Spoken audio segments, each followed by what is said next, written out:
Trustee Brown can't. Our village attorney has said that you cannot speak on this issue. So we'll turn to anyone else in the audience. I would differ.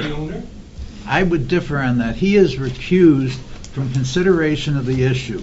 I'd like her to cite me something saying that since he is recused and he can't vote on it as a property owner, he can't tell us his thoughts. I think he can tell us his thoughts. The whole purpose of recusal is to remove oneself from the discussion entirely because of a conflict of interest.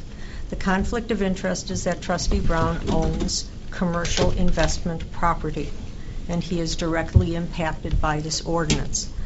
Recusal means you don't participate in the discussion.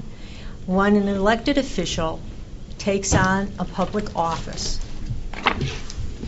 you lose some of your identity as a private citizen. You can't come back up and say, well, okay, now I'm going to come back up. I've recused myself as a public official, but I'm going to come back now and participate as a private citizen.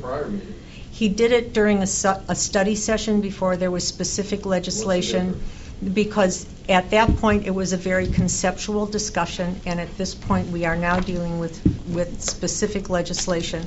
And once the law has been presented, you have to draw the line. And could you read me the code section that requires that? I'm sorry, this is the attorney's recommendation. Right. Unless the council directs otherwise, I suggest we follow the attorney's I would like to opinion propose here. that the council direct otherwise. There's been no code motion? Section cited it as a motion to permit him to speak. Is there a second?